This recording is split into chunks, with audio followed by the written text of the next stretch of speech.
There is a new Trump index fund that includes XRP. All right. We also have some news with the talks are 21 shares, spot XRP being approved. That's going to hit the market. And we did get a rate cut today. I want to cover what's that going to mean for the crypto market, as well as give you a ton of other XRP news and information. Let's start here. 21 shares talks are has been approved. SIBO, December 10th. You will get this video today, so you will have this information live.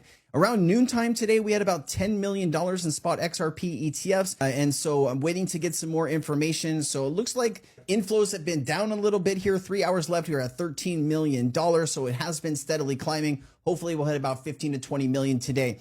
Also, Bitwise index fund started at 1.25 billion in total assets under management, and XRP represents 5.16% of the fund.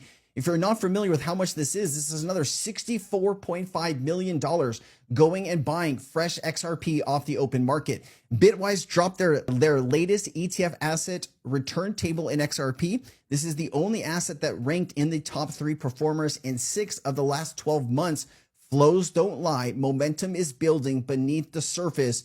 If you've been tuned out, it's now time to lean in. So you ever watched, I mean, not like you have enough time to do this, but you're cooking, you put some water, you put a pot, and the water starts to boil and that pressure starts to build. That is what we're talking about here. All of this pressure is building underneath. Most people cannot see it because all of this buying and selling is happening off of exchanges. It's happening on these OTC desks and dark pools. Those OTC desks and dark pools are running low on XRP. As soon as they run out, there's only a few places that they're going to be able to go. If they want instant XRP, they're going to be forced to go to exchanges. If they can go to Ripple and work out some side around deal to buy through ODL or some other way, they will have to do that only once a month. And once you go through that XRP, Ripple would have to say, okay, we'll give you 100 million XRP, we'll give you 50 million, whatever it is.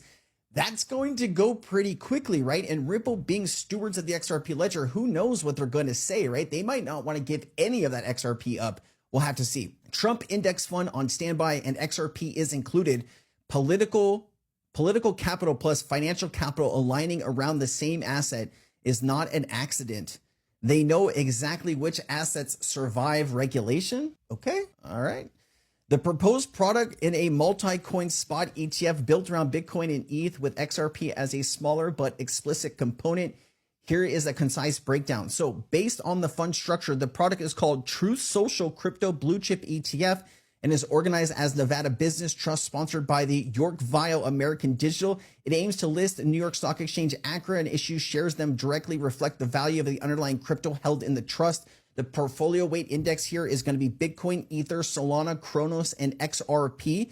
It looks like XRP is 2% and Crow is 5%. I wonder why. The Trump family bought a lot of crypto.com. This is why they're do you think the Trump family honestly knows about XRP? I know Jake Claver said that he's had conversations with Eric Trump. If that's the case, why don't they have more XRP? Why aren't they doing more for XRP? I don't know. I always thought that was a little weird when he said that. Obviously, if that's going to be the new system, crypto.com, you're buying more crypto.com than you are XRP. That just doesn't make sense to me, but all good. I just wanted to point out the way that I'm feeling about it. This structure is filed with the SEC in a Form S1, but the ETF cannot launch until the registration statement is declared effective and related 19B-4 exchange rule change filing approved. So they're waiting for some more paperwork.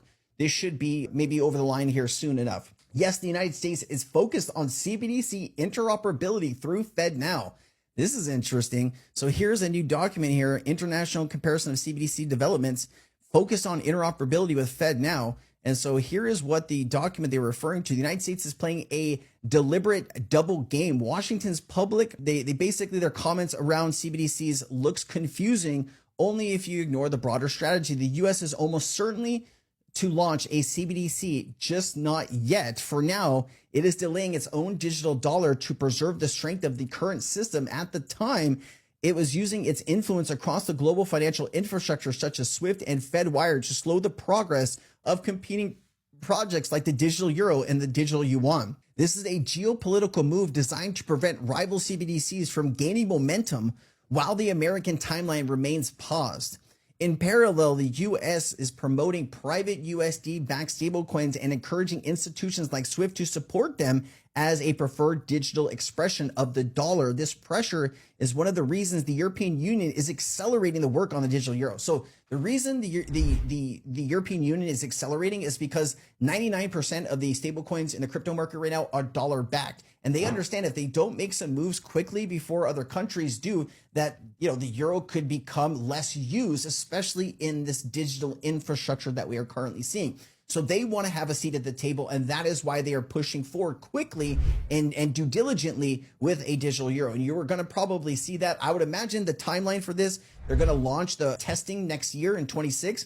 They said they were going to launch the retail version in 29, but I do think if everything goes well in 26, they can move up that timeline if they so choose to. So, I wouldn't underestimate what the, euro is doing with the digital euro. I'd imagine they want to get that done. Now, you have had some confusing policy remarks here in the United States about a CBDC. So let's catch up on what those were.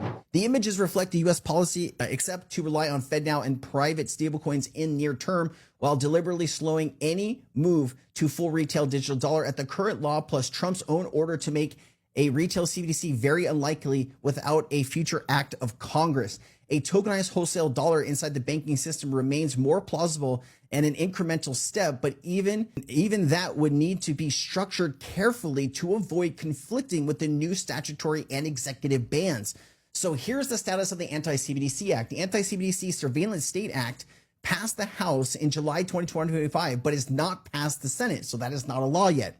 Separately, Trump issued in January 2025 executive orders directing federal agencies not to issue or advance a CBDC without explicit congressional authorization, and House committee reports emphasize that the Fed currently lacks legal authority to issue a retail CBDC or individuals. I think the Trump administration probably, kind of screwed up here. I think there was a lot of misinformation out in the public about CBDCs, and they took this harsh stance against them. If every other country is moving forward, if we want to keep up with those countries, we are going to need to push forward with this, whether it's under his administration or the next administration. This is probably going to happen. I don't see a world where you don't have a digital dollar issued by the Fed. I mean, if they want to stay relevant, they're going to have to play in this new regime and element. Now, I would imagine a wholesale CBDC was probably a smarter move here. If the retail public is not interested in it just yet, you still need to work on that. Then a wholesale CBDC would give you greater access to move value instantaneously in the US's payment system. And that's what I think you will see first. Some conservatives are now trying to bolt anti-CBDC language onto must-pass bills in the 2026 defense authorization. So every year we pass a bill to fund the Defense Department. It's a lot of money. Now it looks like some conservatives, Republicans, are trying to push anti-CBDC language into those bills. And that's what you usually see in Congress. If somebody wants to get done something quietly, they issue all of these things. This is why bills end up being 1,000 pages. And you're like, why do you need 1,000 pages to say what's in this bill? It's because there's a whole bunch of other junk that is thrown in. And that's how politics works, I guess. Not really great.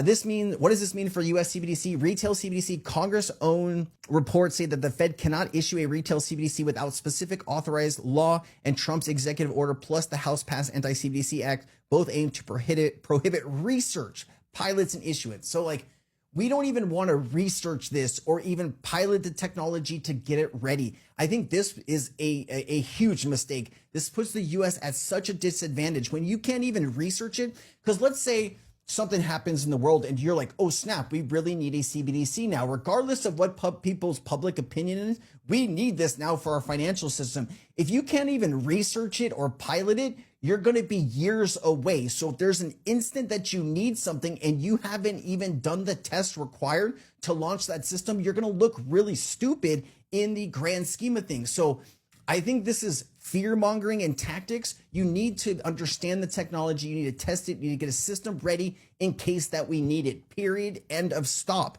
If 95% of other governments are working on it, don't you think we should probably have our own plans? This is where I disagree with what the current thing is with the current CBDC. Now, you could not like a CBDC or you can like a CBDC. I don't really care what side of the aisle you're on. I'm just saying, to not be able to research and pilot it, does that really sound like a smart thing that we should be doing in this new digital revolution? If you're all in on crypto and blockchain, it's the future of payments. Is it the future of payments if the US is unwilling to even research or pilot it? You see what I'm saying here? Like one thing goes with the other. All right.